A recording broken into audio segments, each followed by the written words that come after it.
મારું નામ દિનેશભાઈ ગજ્જર છે. અત્યારે આપણે જે સ્થાન ઊભા છીએ સ્થાન ઉપર એ અટલનગર ગામ છે.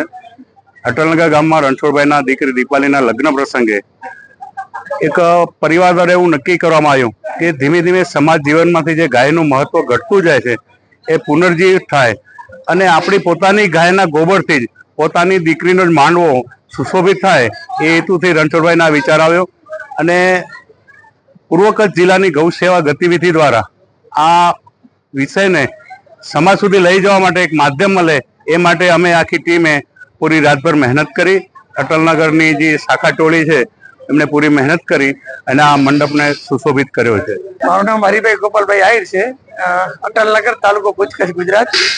અને આ ગૌ ગોબર આધારિત જે માંડવો કર્યો છે એ રણછોડભાઈ ભીમજીભાઈ ગાગલના સુપુત્રી દીપાલીના લગ્ન પ્રસંગે ગૌ ગોબર આધારિત આ માંડવાનું અહીં આયોજન કર્યું છે. કઈ રીતે બનાવ્યો છે અને લોકોને શું પ્રેરણા મળશે? ગૌ અને ગોબર આધારિત તો ઘણા બધાને ખબર છે કે ભાઈ આનાથી કેમિકલ્સ કે બીજા અન્ય રેડિયેશન પર અસર નથી કરતા. એના આધારિત અને સમાજને કંઈક નવું પ્રેરણા મળે જેનાથી આવા વધુમાં વધુ માંડવા થાય એના માટે રણછોડભાઈના ઘરે સરસ મજાનું આયોજન કર્યું છે. રણછોડ ભીમજીભાઈ ગાગલ, અટલનગર. એટલે મેં મારી દીકરી દીપાલીના લગ્ન પ્રસંગે એક વિચાર કર્યું કે આપણે પોતાની મહેનતથી માંડવું બનાવવું છે અને સમાજમાં એક પ્રેરણા જાય કે અત્યારે જે ખોટા ખર્ચા છે એનાથી પણ બચી શકાય અને સારામાં સારું એક માંડવું બનાવી શકાય. તો અમે ગોબર આધારિત રાત્રે ભેગા થઈ અને બનાવ્યું છે.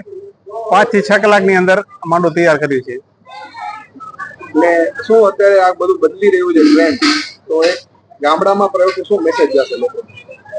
આમાં એક છે અત્યારે જે નવી પેઢીને એક પ્રેરણા મળે કે ગાય આધારિત જે આ બને તો એક તો રેડિયેશનનો, બીજું કે કેમિકલ, આ બધા જે છે એનાથી કરતા એક સારી એવી પ્રેરણા મળે સૌને અને બધા ઓછું ખર્ચે પણ સારું એવું આયોજન કરી શકાય.